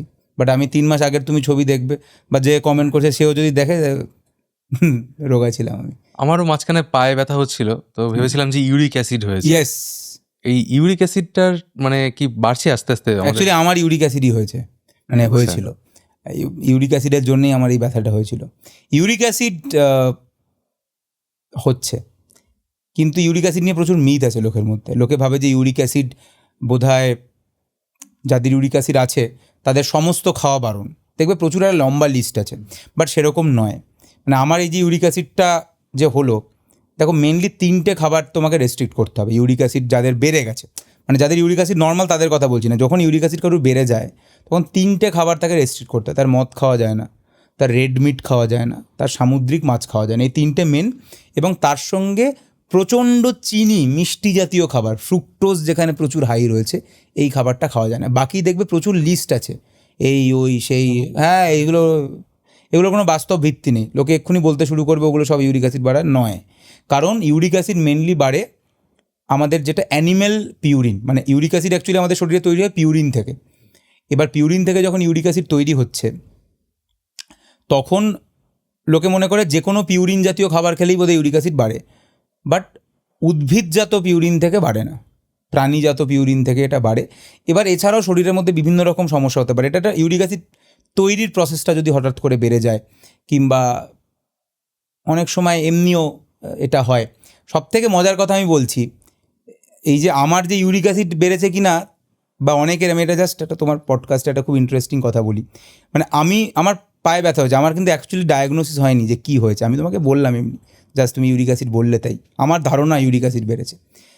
হঠাৎ করে ধরো পায়ে ব্যথা হচ্ছে, তুমি ভাবলে ইউরিক অ্যাসিড, তুমি ব্লাড টেস্ট করলে ইউরিক অ্যাসিডের, মাথায় রেখো এটা নর্মাল আসতে পারে। আমারও নর্মাল এসছে, তবুও আমার মনে হয় যে ইউরিক অ্যাসিড বললে ঠিক আছে, আমি সেটা ট্রিটমেন্ট করেছি অ্যান্ড অল। কিন্তু একটা কথা মাথায় রেখো, ব্যথা হয়েছে, খুব ক্লাসিক্যাল ইউরিক অ্যাসিডের যে ব্যথাটা হয় সেটা হচ্ছে পায়ের আঙুলের গোড়ায়। এটা হচ্ছে একদম ক্লাসিক্যাল ব্যথা। অন্য কোথাও, মানে যেখানে জায়গায় ব্যথা কিন্তু ইউরিক অ্যাসিডে হয় না। মানে লোকে ভাবছে হাঁটুতে ব্যথা, কোমরে ব্যথা, ইউরিক অ্যাসিড না। মানে হতে পারে না আমি বলছি না, কিন্তু ইউরিক অ্যাসিডের মেন ব্যথা হচ্ছে পায়ের আঙুলের যে গোড়া, অর্থাৎ আঙুলের যে হাড়টা রয়েছে তার গোড়াতে হয়। ঠিক আছে, মেটাটার্সাল আর ফ্যালেঞ্জিয়াল যে জয়েন্টটা রয়েছে, মেটাটার্সাল বলে আমাদের হাড় রয়েছে, পায়ের হাড়, আর তার আঙুলের হাড়কে ফ্যালেঞ্জেস বলি। তো মেনলি ওই জয়েন্টগুলোতে এই ব্যথাটা হয়। এবং এই ব্যথাটা যখন কারুর হলো, তুমি ইউরিক অ্যাসিড টেস্ট করালে মাথায় রেখে দেবে সব সময়, পরবর্তীকালে কেউ জিজ্ঞাসা করলে ওটা মাথায় রাখবে, ওই রিপোর্ট অ্যাবসোলিউটলি নর্মাল আসতে পারে। কিন্তু তার মানে এই নয় যে তার ইউরিক অ্যাসিড বাড়েনি, কিন্তু অ্যাকিউট ফেজে ইউরিক অ্যাসিড নর্মাল আসে। এবং ইউরিক অ্যাসিডের আমরা যে নর্মাল ওষুধ দেখবে লোকে একটা খায় 40 ওষুধ, আমি নাম বলছি না, যাদের ইউরিক অ্যাসিড বেশি তারা ওটা খায়। তো যখনই ব্যথা হয় লোকে ওটা খেয়ে নেয়। মাথায় রাখবে এইটা যখন হয়, অর্থাৎ হঠাৎ ব্যথা হচ্ছে, ইউরিক অ্যাসিড নর্মাল, তখন কিন্তু ওই ওষুধ কাজ করে না, তখন অন্য ওষুধ খেতে হয়। তো এই জন্য কিন্তু এই যে লোকে ফট করে গুগল করে নেয় বা ওষুধের দোকানে গিয়ে বলে আমার ইউরিক অ্যাসিড বেড়েছে, একটা ওষুধ দিন, সব ইউরিক অ্যাসিডে বাড়াতে কিন্তু সব রকম ওষুধ কাজ করে না। তো এক এক জায়গায় এক এক রকম খেতে হয়। জল বেশি খেলে কি ইউরিক অ্যাসিড কম হতে পারে? It's a one line of treatment. যখন ইউরিক অ্যাসিড বাড়ে তোমার বেশি জল খাওয়া উচিত, ফিল্টার হয়ে বেরিয়ে যায়। অবভিয়াসলি খাওয়া উচিত জল বেশি করে তখন। আরেকটা বিষয়, এই যে ফার্মেসির কথা বললে যে গিয়ে বলছে আমার ইউরিক অ্যাসিড বেড়েছে ওষুধ দাও, এরকম তো খুব কমন হয়ে গেছে এখন। জ্বর সর্দি কাশি হলেই সোজা ফার্মেসিতে চলে যাচ্ছে, দাদা আমাকে কিছু ওষুধ দাও। এবার ফার্মেসির লোক কী করছে, সাথে কয়েকটা অ্যান্টিবায়োটিক দিয়ে দিচ্ছে। এবার রিসেন্টলি একটা তুমি দেখবে যে পিএম মোদিও এই ভিডিও করেছিল যে অ্যান্টিবায়োটিক বেশি পরিমাণে খাওয়ার জন্য অন্যান্য ওষুধগুলো কাজ করছে না। না, অন্যান্য ওষুধ কাজ করছে না নয়, অ্যান্টিবায়োটিক কাজ করছে, করবে না আর। হ্যাঁ, ব্যাপারটা বোঝো। নর্মালি আমি বহু জায়গায় যখন ওষুধ নিতে যাই, আমি দেখি পাশে আসে লোকে এবং জিজ্ঞাসা করে। আমি তো নিজের পরিচয় অবভিয়াসলি দিই না, আমি দেখি লোকে বলে এবং লোকে নিয়ে চলে যায়। এবার আমি কি বলবো সেখানে? আমি এখন বলতে গেলে আমাকে কি বলবে, আমি দেখি তো দিয়ে দেয়। এবার অনেক সময় আমি বলছি না যে তারা সবসময় ভুল ওষুধ দেয়। আইডিয়ালি ওষুধের দোকানে ফার্মাসিস্টের থাকার কথা, এবার জানি না সব ওষুধের দোকানে থাকে কি থাকে না, সেটা বাদ দাও। অ্যান্টিবায়োটিকের কথা যেটা বলে, আমাদের যে নর্মালি যে জ্বর সর্দি কাশি যেটা হয়, আমরা সেটাকে চলতি কথায় দেখবে বলি ভাইরাল ফিভার হয়েছে। ভাইরাল ফিভার তার মানে এটা কোনো একটা ভাইরাস করেছে। খুব কমনলি রাইনো ভাইরাস আছে, করোনা ভাইরাস হয়েছে। করোনা মানে কিন্তু কোভিড ভেবো না, শুধু কোভিড-19 হচ্ছে করোনা ভাইরাসের একটা স্ট্রেন। তো করোনা ভাইরাস আজীবনকাল থেকে ছিল, আমাদের বহুবার জ্বর হয়েছে ছোটোবেলা থেকে করোনা ভাইরাসের জন্য। করোনা ভাইরাসের একটা মিউট্যান্ট হচ্ছে কোভিড-19, যেটা এতটা প্যান্ডেমিক ক্রিয়েট করেছিল। তো রাইনো ভাইরাস, করোনা ভাইরাস, এগুলোর জন্য আমাদের জ্বর সর্দি কাশি ছোটোবেলা থেকে হচ্ছে, আজও হয়। মুশকিল হচ্ছে অ্যান্টিবায়োটিক বলে যে ওষুধটা আমরা খাই, সেটা অ্যামক্সিসিলিন হতে পারে বা লোকে খুব কমনলি অ্যাজিথ্রোমাইসিন খায়। এই যে অ্যান্টিবায়োটিকগুলো রয়েছে, এরা হচ্ছে ব্যাকটেরিয়াকে মারে, ভাইরাসকে মারে না কিন্তু। আচ্ছা, তো আমার জ্বর সর্দি কাশি হয়েছে, আমাকে একটা ভাইরাস অ্যাটাক করেছে, আমি শুরুতেই প্রথম দিনে গিয়ে অ্যান্টিবায়োটিক খাচ্ছি, কোনো রোল নেই এখানে কিন্তু সেরমভাবে ভাবলে। কারণ ভাইরাস যেটা আমাদের শরীরে গেছে, আমরা তাকে মারার কোনো ওষুধ খাচ্ছি না, এবং সেই ভাইরাস আমাদের শরীরে 3 থেকে 7 দিন থাকবে, তারপরে এমনি ওটা চলে যাবে। এই জন্য তুমি ভাইরাল ফিভারে তুমি যদি ওষুধ খাও, অ্যান্টিবায়োটিক খাও, তাও তুমি দেখবে তোমার 3-4 দিন জ্বর রয়েছে। তুমি না খেলেও তোমার 3-4 দিন জ্বর রয়েছে, কারণ তুমি অ্যান্টিবায়োটিক যেটা খাচ্ছ সেটা ভাইরাসের কিছু করছে না, কারণ ওটা ব্যাকটেরিয়ার এগেনস্টে লড়াই করে। তাহলে তুমি আমাকে বলবে তাহলে কি অ্যান্টিবায়োটিকের কোনো রোল নেই? দেখো, অবশ্যই আছে। অ্যাকচুয়ালি যদি তোমার এবার ধরো 3 দিনের ওপরে যাচ্ছে, তখন অ্যান্টিবায়োটিক দিয়ে রাখা উচিত। কেন দিয়ে রাখা উচিত? তার কারণ ভাইরাস যখন তোমার শরীরে রয়েছে, তুমি অসুস্থ হয়ে রয়েছো, তোমার শরীর ইমিউনিটি কম্প্রোমাইজড, তখন অন্য ব্যাকটেরিয়া তোমাকে অ্যাটাক করতে পারে। তাই আমি সেফ সাইডে একটা অ্যান্টিবায়োটিক দিয়ে রাখছি। কিন্তু লোকে কিন্তু সেজন্য খায় না, লোকে ভাবে আমার জ্বর হয়েছে ওইটা কমানোর জন্য অ্যান্টিবায়োটিক খাচ্ছি, বাট সেখানে অ্যান্টিবায়োটিকের রোল নেই। মুশকিল কি হচ্ছে, অ্যান্টিবায়োটিক যখনই তুমি ইউজ করছো, ব্যাকটেরিয়ারা খুব চালাক, ব্যাকটেরিয়ার শত্রুকে অ্যান্টিবায়োটিক। তো ব্যাকটেরিয়ার তো প্রাণ আছে, bacteria is a living object, তো ব্যাকটেরিয়াও বাঁচতে চাইবে। তো ব্যাকটেরিয়ারা এই অ্যান্টিবায়োটিকের এগেনস্টে বাঁচার জন্য বিভিন্ন রকম পদ্ধতি তৈরি শুরু করে। তো তুমি যত বেশি অ্যান্টিবায়োটিক ইউজ করবে, ওরা তত বেশি স্ট্রং হতে থাকবে। তার মানে যে লোকটা ছোটোবেলা থেকে এই অকারণে অ্যান্টিবায়োটিক খেয়ে যাচ্ছে, অ্যাকচুয়ালি যেদিন তার একটা স্ট্রং ব্যাকটেরিয়াল ইনফেকশন হবে, ধরো 60 বছর বয়সে, 65 বছর বয়সে লাংসে ব্যাকটেরিয়া ইনফেক্ট করলো, নিউমোনিয়া হলো, তখন দেখা গেল তার শরীরে কোনো অ্যান্টিবায়োটিক আর কাজ করছে না। কারণ যে ব্যাকটেরিয়াগুলো তাকে অ্যাটাক করেছে, তারা প্রত্যেকটা অ্যান্টিবায়োটিকের থেকে বাঁচার উপায় ততদিনে শিখে গেছে। সেই জন্য অ্যান্টিবায়োটিকের যথেচ্ছ ব্যবহার একদম করা উচিত নয়। জ্বর হলে you should wait for 3 days, বেশি করে জল খান। সিম্পল জ্বর যদি আপনার মনে হয় যে জ্বরটা খুব আনকমফোর্টেবল লাগছে, take paracetamol, plain paracetamol and take plenty of water, that's it. তারপরে কমছে না, then go for blood test, antibiotic. কিন্তু ভাইরাল ফিভারে অ্যান্টিবায়োটিকের রোল নেই, ওটা শুধুমাত্র যাতে ব্যাকটেরিয়া অ্যাটাক না করতে পারে তার জন্য দেওয়া। এবার আরও একটা মিসকনসেপশন আছে, আমি জানি না মিসকনসেপশন নাকি ট্রুথ, এটা বলা হয় যে আমরা যে পোলট্রির মুরগিটা খাই, এই মুরগিগুলো যখন ওরা তৈরি করে ফার্মে, তখন ওদের শরীরে প্রচুর পরিমাণে অ্যান্টিবায়োটিক দেয়। হতে পারে, দেখো আমি জানি না, পোলট্রির মুরগিগুলো তাড়াতাড়ি, ওগুলো তো বিজনেস, তাড়াতাড়ি বানাতে হয়। ওদের তো দেখি ওদের মুভমেন্টও নেই, ওরা কিরমভাবে একটা বসে থাকে মুরগিগুলো, খারাপও লাগে দেখে। এবার ওইগুলো খেলে কি আমাদের শরীরেও সেই অ্যান্টিবায়োটিকের? দেখো যাবে তো বটেই, এবার কতটা কি হচ্ছে, আমরা তো ফোটাচ্ছি, ওটাকে রান্না করছি, তাতে কতটা নষ্ট হচ্ছে হচ্ছে না। তবে এইটুকু তো আমি বলতে পারি, যেটা অ্যান্টিবায়োটিক নেই, যার মধ্যে কোনো ওষুধ নেই, দেশি মুরগি, অবভিয়াসলি সেটা ফার বেটার দ্যান পোলট্রির মুরগি। কিন্তু এবার কতটা কি এই ব্যাপারে আমার যেহেতু খুব রিসার্চ নেই, আই ক্যান নট কমেন্ট। দাদা আরও একটা বিষয় আছে, আমাদের যারা জেনজি রয়েছে তাদের মধ্যে হার্ট অ্যাটাকের প্রবণতা বাড়ছে। এটা কি কারণ হতে পারে এর পেছনে? হার্ট অ্যাটাক না স্ট্রোক? বেশিরভাগ তো লোকে হার্ট অ্যাটাকই বলে, আবার কেউ স্ট্রোক বলে। হ্যাঁ। এই দুটোর মধ্যে তুমি একটু ডেফিনেশনটা দুটো প্রথমত আলাদা। হার্ট অ্যাটাক আর স্ট্রোক প্রথমত এক নয়। হার্ট অ্যাটাক হচ্ছে হার্টের অ্যাটাক, স্ট্রোক ব্রেনের হয়। তো হার্ট এখানে, ব্রেন মাথায়, তো দুটো আলাদা জিনিস, দুটো আলাদা অর্গান, দুটো আলাদা রোগ। যেটা কমনলি হচ্ছে সেটা হার্ট অ্যাটাক হচ্ছে, যেটা আমি একটু আগে বললাম, যেটাকে আমরা বলি acute coronary syndrome. Actually heart আমাদের গোটা শরীরকে রক্ত দেয়, কিন্তু হার্টেরও তো রক্ত প্রয়োজন, মানে হার্টের বেঁচে থাকার জন্য তো হার্টের নিজের রক্ত প্রয়োজন। সেই রক্তটা হার্টকে দেয় করোনারি আর্টারি, মানে একটা পাইপ যার নাম করোনারি আর্টারি, সে হার্টকে রক্ত দেয়। তো এই করোনারি আর্টারির মধ্যে যদি নোংরা জমে, করোনারি আর্টারিতে যদি ব্লকেজ হয়, তাহলে অবভিয়াসলি রক্ত কম যাবে এবং আমাদের বুকে ব্যথা হবে, এটাকে আমরা অ্যানজাইনা বলি। কিন্তু অ্যাকচুয়ালি এই ব্লকেজ হতে সময় লাগে, মানে একদিনে এটা হয় না, আস্তে আস্তে আস্তে আস্তে ব্লকেজ হয়। সেই জন্য তুমি বেশিরভাগ দেখবে যাদের এই হার্ট রিলেটেড সমস্যা, বুকে ব্যথা হয়, সে একটা সার্টেন এজের পরে হয়, বয়সকালেই হয়, অল্প বয়স হয় না। কিন্তু তুমি যে প্রশ্নটা করলে, এখন এই কম বয়সে কেন হচ্ছে, বা অনেকে দেখা যাচ্ছে জিম করতে গিয়ে হার্ট অ্যাটাক হয়ে যাচ্ছে। অ্যাকচুয়ালি ব্যাপার যেটা হচ্ছে, এই যে হার্ট অ্যাটাক তুমি যেটা বললে, যেটাকে আমি অ্যাকিউট করোনারি সিনড্রোম বলছি, এটা ধরো এটা একটা পাইপ, এই পাইপটা দিয়ে হার্টে রক্ত যাচ্ছে। তো এই পাইপটা ধরো হাফ ব্লক হলো, তাহলে ওপর দিয়ে রক্তটা বেরিয়ে যাচ্ছে। তার মানে এটা হতে হতে হতে হতে অনেকটা টাইম লাগবে, সেই জন্যই নর্মালি এটা হয় না। কিন্তু ধরো একটা এরকম ছোট্ট ব্লক হয়েছে, মানে ধরো একটা 25 বছরের ছেলে, তার যতটা হওয়ার কথা, সে তো জাঙ্ক ফুড খাচ্ছে, তার তো কিছু তো জমবে, তো ধরো অল্পই জমেছে, ওপরটা পুরো ফাঁকা, 90% ফাঁকা, সেখান দিয়ে রক্ত বিন্দাস যাচ্ছে। হঠাৎ করে এইটা বাস্ট করতে পারে, যেই এটা বাস্ট করবে, এই টুকরোগুলো এখান থেকে ছড়িয়ে এই রাস্তাটাকে সাডেন বন্ধ করে দেবে এবং রক্তটা সাডেন আটকে যাবে, সাডেন বুকে ব্যথা হবে, সাডেন অজ্ঞান হবে, সাডেন হার্ট অ্যাটাক হবে। এটাই হচ্ছে অল্প বয়সে হওয়ার কারণ। হতে পারে একজন 80 বছরের ভদ্রলোক, তার হয়তো 90% ব্লক হয়ে গেছে, কিন্তু ওপরে যে 10% জায়গা খালি আছে ওখান থেকে রক্তটা বেরিয়ে যাচ্ছে, কিন্তু যেহেতু ওটা বাস্ট করেনি তাই উনি দিব্যি রয়েছেন। কিন্তু 25 বছরের ছেলে, মাত্র 10% নোংরা ছিল, কিন্তু ওটা ফেটে যাওয়ার জন্য এটা বন্ধ হয়ে গেল। এবার তুমি বলবে যে কেন ফাটলো, তার উত্তর কারুর কাছে নেই। যখন তখন যার খুশি ফাটতে পারে, এখানে কথা বলতে বলতে এখন আমার ফেটে যেতে পারে, তাতে কারুর কিছু করার নেই। এখন আমি অজ্ঞান টজ্ঞান হয়ে পড়ে যাবো, আমাকে এক্ষুনি নিয়ে যেতে হবে, 60 মিনিটের মধ্যে যদি আমার করোনারি অ্যানজিওগ্রাম করতে হবে, তাতে যদি ঠিক হয় তো ভালো, না হলে কী করা যাবে। তো এইটা হচ্ছে ব্যাপার। আর তুমি যে স্ট্রোক যেটা বললে, তাহলে হার্ট অ্যাটাক ব্যাপারটা কি বললাম, যে হার্টের পাইপে নোংরা জমেছে, করোনারি আর্টারে ব্লকেজ হয়েছে, সেটার জন্য হচ্ছে হার্ট অ্যাটাক।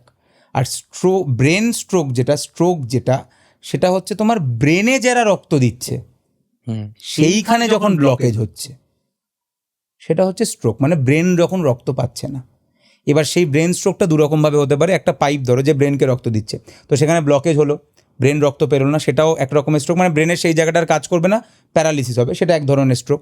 আবার এটাও হতে পারে যে কারুর খুব বেশি প্রেশার, সে ওষুধ খায় না, এই পাইপটা, তার রক্ত যাওয়ার প্রেশারটা বেশি, এটা বাস্ট করে যেতে পারে। তো যেই বাস্ট করে গেল, তাহলে রক্তটা আলটিমেটলি আর পৌঁছলো না, কারণ এখানে রক্তটা ছড়িয়ে পড়লো, এটাও স্ট্রোক। তো স্ট্রোক দেখবে দু রকমের হয়, একটা হচ্ছে নোংরা জমার জন্য স্ট্রোক, যেটাকে আমরা ইস্কিমিক স্ট্রোক বলি, আর একটা হচ্ছে ফেটে যাওয়ার জন্য স্ট্রোক, যেটাকে আমরা হেমারেজিক স্ট্রোক বলি, যেটা মেনলি যাদের ব্লাড প্রেশার আনকন্ট্রোলড তাদের হয়। আচ্ছা দাদা, এই যে তুমি বললে যে ব্লকেজ হয়ে গেছে, এবার এর জন্য কি আমরা যদি ধরো না, আমার বয়স 28 বছর, আমি এখন থেকে যদি প্রত্যেক বছর রেগুলার বেসিসে একটা করে ফুল বডি চেক আপ করাচ্ছি, তাহলে কি ম্যাক্সিমাম আমার রোগ ধরা পড়ে যাবে যদি সেটা ডেভেলপ করে আমার শরীরে? দেখো, ফুল বডি চেক আপ করানোই উচিত 30-এর পরে অ্যাটলিস্ট, বা যাদের অ্যাটলিস্ট ফ্যামিলি হিস্ট্রি আছে, মানে মা বাবার কারুর সুগার আছে, প্রেশার আছে, কিডনির সমস্যা রয়েছে, হার্ট অ্যাটাকের হিস্ট্রি রয়েছে, তাদের তো অবভিয়াসলি বছরে একবার করে তার সুগারটা, কারণ এই যে নোংরা জমবেটা কিসের, সেটা সুগার বা কোলেস্টেরল, এলডিএল এরাই জমে। তো সুগার পরীক্ষা, থাইরয়েড পরীক্ষা, কোলেস্টেরলটা দেখা, লিভার ফাংশন টেস্টটা দেখা, এগুলো তো করা উচিত। একটা বেসিক ইসিজি করা উচিত, অ্যাটলিস্ট এইগুলো করা উচিত। মানে যাদের খুব ভালো অর্থনৈতিক অবস্থানে তাদের অ্যাটলিস্ট বেসিক টেস্টগুলো প্রত্যেক বছর তো করাই উচিত, এবং দেখে নেওয়া উচিত যে সব ঠিকঠাক আছে কি না, আমার মনে হয়। তো আমি বলবো, সবাইকে বলবো যে অ্যাটলিস্ট বছরে সুগার টেস্টটা করা উচিত, একটা কমপ্লিট ব্লাড কাউন্ট যার মধ্যে হিমোগ্লোবিন কী আছে, বাকি ব্লাড সেল কত কী আছে সেটা দেখে নেওয়া উচিত, লিভারের ফাংশনটা ঠিক আছে কিনা দেখে নেওয়া উচিত, কিডনি ফাংশনটা ঠিক আছে কিনা, তার মধ্যে সব কিছু দরকার নেই, ইউরিয়া, ক্রিয়েটিনিন, সোডিয়াম, পটাশিয়াম এইটুকু হলেই হবে। আর লিপিডের মধ্যে মেনলি এলডিএল, লোকে সব কিছু নিয়ে খুব গুরুত্ব দেয়, but LDL is the main thing. এলডিএলটা দেখা উচিত কী রয়েছে। আর একটা প্লেন ইউরিন টেস্ট, আমরা বলি ইউরিনের রুটিন এক্সামিনেশন আর মাইক্রোস্কোপিক এক্সামিনেশন, REME, ওইটা দেখে নেওয়া উচিত। তাহলে এই জিনিসগুলো আমার মনে হয় প্রত্যেকটা মানুষের বছরে একবার করে দেখা উচিত। Complete blood count, urea, creatinine, sodium, potassium, liver function test, লিপিডের প্রোফাইলের মধ্যে মেনলি এলডিএল, একটা ইউরিনের REME, এই জিনিসগুলো দেখা উচিত। আর একটা ইসিজি যদি করে বেসিক, এইটুকু অ্যাটলিস্ট করা উচিত। দাদা, ভারতে একটা খুবই কমন রোগ হচ্ছে টিবি। এই টিবি হলে তার কি কি লক্ষণ রয়েছে, বা আমার ফ্যামিলিতে যদি কারোর টিবি হয়ে থাকে তাহলে আমি কি প্রিকশন নেওয়া উচিত আমার? টিবি খুব কমন রোগ, টিবি খুব কমন রোগ এবং এটা ইনফেকশাস রোগ। এই রোগটা ছড়ায় এক মানুষ থেকে আরেক মানুষের, এবং ভারতবর্ষে টিবির একটা ব্যাকটেরিয়া ঘটিত রোগ যার নাম মাইকোব্যাকটেরিয়াম। এবং টিবির সিমটম খুব সিম্পল, কাশি, জ্বর, সর্দি, অনেক সময় রক্ত বেরোতে পারে, নাও পারে। তো সিম্পল জ্বর, সর্দি, জ্বর, কাশি এরকম হয়। সমস্ত জায়গা দেখবি লেখা থাকবে যে কাশি যেটা কমছে না কিছুতেই, তখন তাদের টিবির পরীক্ষা করা উচিত, থুতু পরীক্ষা করা উচিত। এটা বারবার আমরা বলি, কারণ টিবিটাকে খুব লোকে ইগনোর করে। টিবিটা আমাদের দেশে সবথেকে কমন একটা ইনফেকশান, বা টিবিকে খুব কম গুরুত্ব দেওয়া হয়। লোকে ভাবে টিবি হবে, বাট টিবি সবথেকে কমন আমাদের দেশে। তো যেটা বললাম যে কারুর কাশি কমছে না, তাহলে তার অবভিয়াসলি একটা চেস্ট এক্সরে, শুরুতে তো একটা চেস্ট এক্সরে করা উচিত, এবং তারপরে একটা থুতু পরীক্ষা করা উচিত, সিম্পল। এটা অ্যাটলিস্ট দেখে নেওয়া উচিত। তারপরে তো এবার আরও ফার্দার টেস্ট আছে, এবং আমার মনে হয় সরকার টিবি ব্যাপারে খুব সিরিয়াস, মানে RNTCP রয়েছে, এবং সেটা খুব, তারা খুব স্ট্রিক্টলি, এবং টিবি সেই জন্য ভারতবর্ষে অনেকটাই কন্ট্রোলে এসছে। রিসেন্টলি একটা প্রসঙ্গ উঠেছে যে সার্ভিক্যাল ক্যান্সারের টিকা দেওয়া হবে স্কুলে স্কুলে, এবং অনেকে সেটা নিতে চাইছে না। এই সার্ভিক্যাল ক্যান্সারটা কেন নিতে চাইছে না আমিও জানি না। আমি অ্যাকচুয়ালি বেশ আজ থেকে 6 মাস আগে একটা ভিডিও বানিয়েছিলাম যে সবার সার্ভাইকাল ক্যান্সারের, মানে অ্যাকচুয়ালি সমস্ত ক্যান্সারকে তো আমরা আটকাতে পারি না। ক্যান্সার মানে আমরা কিন্তু ক্যান্সার আর মৃত্যু এই জিনিসটাকে এখনও বহু মানুষ একসাথে রাখে। তাহলে এমন কিছু ক্যান্সার আমাদের দেশে রয়েছে যেগুলোকে আমরা আটকাতে পারি। তো আমার তো মনে হয় সেটা প্রথমত আটকানো উচিত, যেরকম cervical cancer, even breast cancer. তো মেয়েদের সব থেকে 2টো কমন ক্যান্সার কিন্তু এই ব্রেস্ট ক্যান্সার এবং সার্ভাইকাল ক্যান্সার। মজার ব্যাপার হচ্ছে এই 2টো ক্যান্সারকে আটকানো পসিবল। যেহেতু তুমি সার্ভাইকাল ক্যান্সারের কথা বললে, ওটার কথা বলি। সার্ভাইকাল ক্যান্সার হচ্ছে অ্যাকচুয়ালি একটা ইনফেকশান থেকে হয়, একটা ভাইরাল ইনফেকশান থেকে হয়, যার নাম হচ্ছে হিউম্যান প্যাপিলোমা ভাইরাস। তার অনেকগুলো স্ট্রেন আছে, যার মধ্যে সবথেকে ডেঞ্জারাসের দিকে থাকে 16 এবং 18 নম্বর স্ট্রেন, এছাড়াও 6, 11 এরা রয়েছে। তো এই যে এটা একটা ভাইরাস, এটার ইনফেকশান হয়, শুধু মেয়েদের হয় না কিন্তু ছেলেদেরও হতে পারে, এবং এরা বেসিক্যালি টিউমার করে সার্ভাইকাল রিজিয়ানে, ছেলেদের পিনাইল রিজিয়ানে, এই সমস্ত জেনাইটাল রিজিয়ানে এরা টিউমার, ওয়ার্ট, এই জাতীয় জিনিসগুলো করে, এবং সেখান থেকে সার্ভাইকাল ক্যান্সার হতে পারে।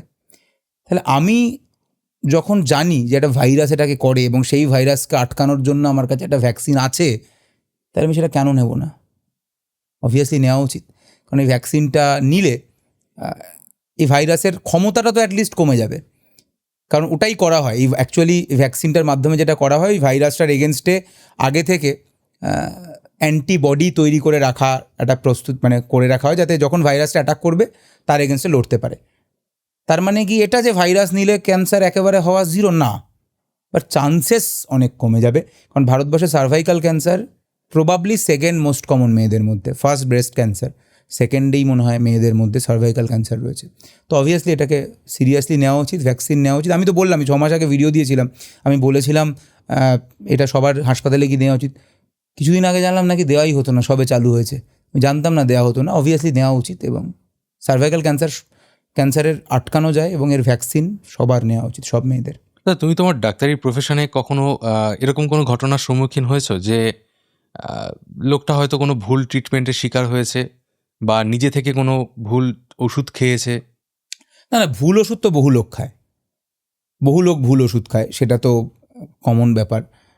বিভিন্ন রকমের ওষুধ ট্রাই করে, মানে এটা ট্রাই করছে, ওটা ট্রাই করছে, সেটা ট্রাই করছে, এটাও একটা ব্যাপার রয়েছে। তো সেগুলো তো রয়েইছে। এরকম বহু ঘটনা, মানে এরকম স্পেসিফিক কোনো ঘটনা আমার মনে নেই। আর ভুল ট্রিটমেন্টের কথা তুমি যেটা বললে, দেখো, যখন কোনো একটা মানুষ হয়তো অল্প বয়সে, অনেককে দেখেছি মারা গেছে, এখন সেটা ভুল ট্রিটমেন্ট হয়েছে কিনা সেটা তো আমি বলতে পারবো না, কিন্তু হতে পারে এরকম যে সেটা হয়তো ঠিক, মানে যেটা হলে বাঁচতো সেটা বাঁচেনি। ফেলিওর মানে কি? তার মানে ব্যর্থতা। তো এরকম তো বহু মৃত্যু দেখেছি আমি, মানে মৃত্যু তো বহু দেখছি। আমার এখনও মনে পড়ে আমার এমার্জেন্সি, আমার তখন ইন্টার্নশিপ, আমার প্রথম দিন এমার্জেন্সি, ফার্স্ট ডে এমার্জেন্সি, আমার বয়স তখন 22, কলকাতা মেডিকেল কলেজের ব্যস্ততম দিন, দুপুর 2টোর সময় আমার ইন্টার্নশিপ মানে যেটাকে আমরা বলি ডাক্তারি পাস করার পরে 1 বছর আমাদেরকে করতে হয়। তো আমার প্রথম দিন ইন্টার্নশিপ, আমি ঢুকেছি, এই ঘটনাটাই বলি। তো আমি ঢুকেছি এমার্জেন্সিতে, খুব ভয় লাগছে। মোটামুটি 100 পেশেন্ট এমার্জেন্সিতে, বুঝতেই পারছো medical college, Kolkata medical college, সব জায়গা থেকে আসছে, প্রচুর পেশেন্ট। আমরা 2 জন ইন্টার্ন মেডিসিনের, আর মনে হয় 2 জন সার্জারি রয়েছে, 1 জন অর্থোপেডিক্স রয়েছে, তোমাদের 5 জনের একটা টিম। এরা মিলে আমরা মেডিসিনের পেশেন্টগুলোকে দেখবো, কেউ সার্জারির পেশেন্টগুলোকে দেখবে, আর কেউ হাড়টার ভেঙে এলে অর্থোপেডিক্সের এইগুলো দেখবে। এবার তার উপরে আমাদের সিনিয়র ডাক্তারবাবুরা রয়েছেন, কিন্তু আমরাই হচ্ছে ফার্স্ট লাইন অফ কন্ট্যাক্ট। আমি ঢুকতে দেখলাম যে একটা বাচ্চা ছেলে এসছে, 10 বছর বয়স, বাবার সাথে, পেটে ব্যথা করছে। কেন পেটে ব্যথা করছে? পাঁচিল থেকে পড়ে গেছে। তো পেটে ব্যথা করছে, কিছু বলেনি, গুরুত্ব দেয়নি, মানে ওর বাবা এসে জাস্ট ক্যাজুয়ালি বলছিল যে, মানে এটা সার্জারির দিকে, তো সার্জারি যারা ইন্টার্ন ছিল তাদেরকে বলছিল, তো এরকম একটু পড়ে গেছে, পাঁচিল থেকে পড়ে গেছে, একটু পেটে ব্যথা করছে। ইজ অ্যাবসলিউটলি নর্মাল, কোনো রকম কিছু নেই। তো তখন তাকে বলেছে যেহেতু পেটে ব্যথা করছে, কিছু একটা স্ক্যান বা ইউএসজি বা কিছু একটা, আমার এখন এক্স্যাক্টলি মনে পড়ছে না, মানে কিছু একটা স্ক্যান করার জন্য তাকে পাঠিয়েছিল। সেটা ইউএসজি হতে পারে, না এক্সরে, একটা পেটের একটা এক্সরে দেখবে, কিছু একটার জন্য তাকে এটা পাঠিয়েছিল। আর বাচ্চা ছেলেটার পালস বিপি সব নর্মাল ছিল, মানে যখনই ঢোকে পালস বিপি আগে দেখা হয়। তো তাকে বলেছিল ঠিক আছে, সব নর্মাল আছে। আর ওর বাবা খুব একটা গুরুত্ব দিচ্ছিল না, বাচ্চা ছেলেটা নর্মালি কথা বলছিল, পেটটা দেখাচ্ছিল ব্যথা করছে। তো ওকে স্ক্যান করতে পাঠালো। স্ক্যান করতে যখন পাঠালো, কিছুক্ষণ পরে আরেকজন এলো এমার্জেন্সিতে, তার বাড়ির কেউ এসে, ও সার্জারি যে ইন্টার্ন ছিল তাকে বললো যে বাচ্চাটা ওখানেই কোল্যাপস করে গেছে, মানে ওই স্ক্যানের ওখানে গিয়ে।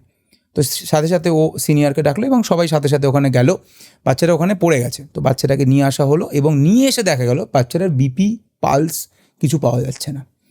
তো স্ক্যানটা হয়ওনি ততক্ষণ, মানে ওখানে গিয়ে পড়ে গেছে। তো মুহূর্তের মতো তখন তাকে চ্যানেল, মানে কারণ বোঝা গেল যে পেশেন্ট শকে চলে গেছে, শক মানে পালস বিপি পাওয়া যাচ্ছে না, মানে ব্লাড ফ্লো করছে না। তো ফার্স্ট হয়ে শকে চলে গেছে পেশেন্ট। তো শক থেকে রিকভার করার জন্য যা করা হয়, আমাদের মেডিকেল কলেজে এমার্জেন্সির সাথে একটা লাগোয়া একটা ছোটো আইসিইউ মতো সেট আপ ছিল। তো ওখানে তাড়াতাড়ি ঢুকিয়ে, কারণ বাচ্চা ছেলে অবভিয়াসলি, মানে সবাই চলে এলো, মানে সব সিনিয়র ডাক্তাররা এলো। ওর এই হাতে যখনই কেউ শকে চলে যায় না, তখন ব্লাড তার মধ্যে দিয়ে যাচ্ছে না, তো অ্যাকচুয়ালি ভেন পাওয়া যায় না। তো এবার চ্যানেল করার চেষ্টা করছে, পাচ্ছে না। তো লাস্টে কিছু না পেয়ে সেন্ট্রাল লাইন বলি আমরা, সেটা করার চেষ্টা করছে। তো সব রকমভাবে চেষ্টা করা হলো, আলটিমেটলি করা হলো, ফ্লুইড চালানো হলো, রেসপন্স করছে না, ইনটিউবেট করলো, বাচ্চাটা এক্সপায়ার করে গেল উইদিন 30 মিনিট। আমার ফার্স্ট ডে এমার্জেন্সি, এবং আমি পুরো ঘটনাটা সামনে থেকে দেখলাম। অ্যাকচুয়ালি যেটা হয়েছিল, ওই যে পড়ে গেছিল, ওর ইন্টারনাল ব্লিডিং হয়েছিল, যেটা এবার এটাকে তুমি কি বলবে, ও যখন এসছিল তখন ওর পালস বিপি নর্মাল ছিল, তারপরেও গেছে, হঠাৎ করে শকে চলে গেল, কি হলো, মানে আমাদের কাছে স্ক্যানটাও হয়নি, মানে স্ক্যানের রিপোর্ট স্ক্যানটাও করা যায়নি, বাট এভরিথিং ইজ ট্রাইড, এবং মারা গেল। তো এই ঘটনাটা আমার প্রথম দিনে এমার্জেন্সি, এবং আমি কখনো ভুলি না। এবং এটা আমার জন্য একটা, ভাবতেই পারছো আমি যখন 22 বছর বয়স, ফার্স্ট ডে একটা 10 বছরের বাচ্চা ছেলে চোখের সামনে মারা গেল, কিছু করা গেল না। এবং ওকে কিন্তু মানে আইসিইউতেও নিয়ে যাওয়া হয়েছিল, সব রকম চেষ্টা করা হয়েছিল, ইনটিউবেট করা হয়েছিল, বাট কেউ ফেরাতে পারেনি। আমার এখনও বাচ্চাটার মুখটাও মনে আছে, তার বাবার মুখটাও মনে আছে, এবং যে সমস্ত দাদারা ছিল, সিনিয়র দাদারা যারা তখন এমএস করছে সার্জারিতে, তার উপরে স্যার ছিল, আরএমও ছিল সার্জারির, সবার মুখগুলোই আমার মনে আছে এবং তাদের চেষ্টাটাও মনে আছে। এবং তারপরে বাবার কান্নাও মনে পড়ে, এবং ওই যে ছেলেটার নিথর দেহ সেটাও মনে পড়ে। এবং আমার মনে হয় এটা অনেকটা আমাকে কি বলবো, হয়তো ইমোশন লেস করে দিয়েছে আরও। জীবনে মৃত্যু, ওই একটা মৃত্যু এমন শুরু, আমি অনেক বেশি কঠিন হয়ে গেছি তারপর থেকে হয়তো। এরপরে তো অনেক পেশেন্ট এমন হয়েছে যা হয়তো অনেক না হোক 2-1জন তো এরকম থাকতেই পারে যে তোমার আন্ডারে চিকিৎসাধীন ছিল, তারা হয়তো লাস্ট স্টেজে এসছে বা তারা মারা গেছে। আর একটা খুব ঘটনার, হ্যাঁ এরকম রয়েছে, এরকম একজন, মানে এরকম তো বহু পেশেন্ট রয়েছে যারা মারা গেছে। একজন আমার একটা মাথায় আছে, আমি আউটডোরে ছিলাম, সেখানে একজন পেশেন্ট এসেছিলো এবং সেখানে সে বলছিল বুকে ব্যথা করছে। তো বুকে ব্যথা হলে আমি কোনো রিস্ক নিই না। সে এসে বললো যে আমার বুকে ব্যথা করছে কারণ কালকে খুব রিচ হয়েছে, মনে হচ্ছে গ্যাসের ব্যথা, আমাকে একটা গ্যাসের ওষুধ দিয়ে দিন। তো আমি কিছু করি না। আমি এসব বুকে ব্যথা শুনলেই আমি সবসময় মনে করি first go for ECG, first একটা ইসিজি করা উচিত। যেহেতু সে হাসপাতালে এসছে আউটডোরে, তো আমি ইসিজি করতে পারতাম। ইসিজি নিয়ে তার ছেলে আসে, ভদ্রমহিলার বয়স অ্যারাউন্ড 50-60 বছর বয়স ছিল। তো তার ছেলে ইসিজিটা নিয়ে আসে, আমি ইসিজিতে দেখি ইটস এ হার্ট অ্যাটাক, মানে যেটাকে চলতি কথা হার্ট অ্যাটাক বলে, অ্যাকিউট করোনারি সিনড্রোম। ইসিজিতে একদম ফুটে উঠেছে। আমি ইমিডিয়েটলি বললাম ভর্তি করতে হবে, কার্ডিওলজিকে রেফার পাঠালাম। ওনারা ভর্তি করছিলেন না, ওনারা ভাবছেন আমি বাজে কথা বলছি, মানে ভর্তি করার দরকার নেই, এমনি বোধহয় ভর্তি হতে বলছিল ওকে। তো ওরা ভর্তি করছিল না আর কি। এবং তারপরে বেশ কিছুটা টাইম নষ্ট হয় এবং তারপরে প্রায় 1-1.5 ঘন্টা, মানে 1-1.5 ঘন্টা ভর্তি করেনি, মানে ওনারা বাড়িতে ফোন করছে, এই করছে সেই করছে। তো 1-1.5 ঘন্টা পরে যখন ভর্তি করবে বলে এবার ভেবেছে যে ঠিক আছে ভাই দেখো করো, এবার লাইনে দিয়েছে, ভর্তির অ্যাডমিশনের লাইনে গেছে, তার মা কোল্যাপস করে গেছে। তারপরে কার্ডিওলজি ছিল, উনি জ্ঞান ফেরেনি। 3 দিন ধরে ওনাকে আইসিইউ মানে সিসিইউতে শিফট করা হয়েছিল, কার্ডিওলজিতে ছিল, বাট ফিরে আসেনি আর। তো অ্যাকচুয়ালি আমি বারবার বলি না, সময় ইজ ভেরি ইম্পর্ট্যান্ট। প্রথমেই বললাম তোমাকে আজ, সব কিছু আমি মনে করি যে সময়ের থেকে দামি কিছু হয় না, সেটা সব কিছুতেই। Everything is time. আমরা বলি ডাক্তারিতে একটা কথা বারবার আসে, there is golden hour, golden hour, golden hour. তো গোল্ডেন আওয়ার জিনিসটাই গোল্ডেন, টাইম জিনিসটাই গোল্ডেন। দাদা অনেক ভালো লাগলো, তুমি অনেক কিছু শেয়ার করেছো, এবং যারা ডাক্তারি পরীক্ষার জন্য পড়াশুনো করবে তারাও হয়তো এই পডকাস্ট থেকে অনেক কিছু জানতে পারবে, এবং তারাও অন্যান্য কিছু তারা ক্যারিয়ারে অপশান তারা বেছে নেবে, এবং সেটাই আই থিঙ্ক বেস্ট অপশান। একদম, আমি সেটাই চাই। আমি বারবার আমার স্টুডেন্টদের বলি, আমি নিটের জন্য পড়াই। আমি সবসময় চাইবো লোকে নিট নিয়ে আরও পাগলামো করুক, আরও লিমিট তুলে দিক, আমাকে 40 বছরের ছেলেমেয়েরাও পড়ুক। আমি সেটা একদম চাই না। আমি চাই লোকে সব কিছু ভাবুক। আমার ক্ষমতা নিটের জন্য পড়ানো, তাই আমি ওটা পড়াই। আমার আর কোনো ক্ষমতা নেই, আমার এর বাইরে অন্য বিশাল কিছু ক্ষমতা নেই। আমার যেটা ক্ষমতা সেটা পড়াই। কিন্তু তার মানে এই নয় যে আমি স্টুডেন্টদেরকে মার্কেটিংয়ের স্টাইলে তাদেরকে অ্যাট্রাক্ট করব এবং তাদেরকে আমি জোর করব যে না ডাক্তারিই পড়তে হবে, ডাক্তারি ছাড়া আর কিছু নেই। আমি সবসময় এটা স্টুডেন্টদের বলি, সব জায়গায় বলি, তোমাকেও বলছি, সব জায়গায় এটাই বলি, যে কোনো কাজে if you are honest and hardworking, সফলতা আসবে। হতে পারে কারুর তাড়াতাড়ি হবে, কারুর সময় লাগবে, বাট সোশ্যাল মিডিয়াতে দেখে বিচার করে ও এগিয়ে গেল, এ এগিয়ে গেল, বাবা ওর এত সাবস্ক্রাইবার হয়ে গেল, আমি তো কিছু যায় আসে না, কিচ্ছু যায় আসে না। একটা প্রশ্ন, একটা পডকাস্টে আমি দেখেছিলাম যে একজন করছে, একজন নিউরোসার্জেন 8 ঘন্টা ধরে অপারেশন করে হয়তো 50,000 টাকা পায়, আর একটা জুয়ার অ্যাপ প্রমোশন করে হয়তো একজন 10 লক্ষ টাকা পায়। 50,000 টাকা 8 ঘন্টার অপারেশন করে একজনকে বাঁচাচ্ছে, সে 50,000 টাকা পাচ্ছে। একটা লোক জুয়ার অ্যাপ প্রমোশন করে 10 লক্ষ টাকা পাচ্ছে। তো দুটোর মধ্যে কি করে তুলনা হয়? তুলনা করারই দরকার নেই। যে যেটা করছে সে সেটা করছে, তার পার্সপেক্টিভ। আমার বক্তব্য, নিউরোসার্জেন যে কাজটা করছে সেটা অনেক বেশি গুরুত্বপূর্ণ, সেটা ভাবা উচিত। সব কিছু টাকা দিয়ে এবং সব কিছু দিয়ে বিচার করা উচিত নয়। ইটস ভেরি ইম্পর্টেন্ট যে ওই কাজগুলো করা দরকার, ব্রিজটা বানানো দরকার, রাস্তাটা ভালো করে বানানো দরকার, রিসার্চ করা দরকার, নতুন ওষুধ আবিষ্কার করা দরকার, সাহিত্য নিয়ে চর্চা করা দরকার, নতুন উপন্যাস লেখা দরকার। সব কিছু এই চটকদারি আর ইনস্ট্যান্ট টাকার পিছনে দৌড়ানো তাহলে দেশ এগোবে না। দাদা খুব ভালো লাগলো, তোমার কেমন লাগলো বলো?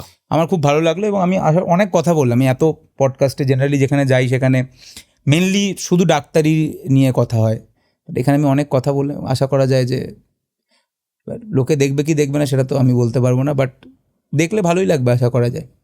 আপনাদেরকে অসংখ্য ধন্যবাদ পডকাস্টটা পুরোটা দেখার জন্য। ভালো লাগলে অবশ্যই একটা করে লাইক করে দিন, আর আমাদের জানাবেন আপনারা এরপরে আর কোন কোন বিষয়ে পডকাস্ট দেখতে চান।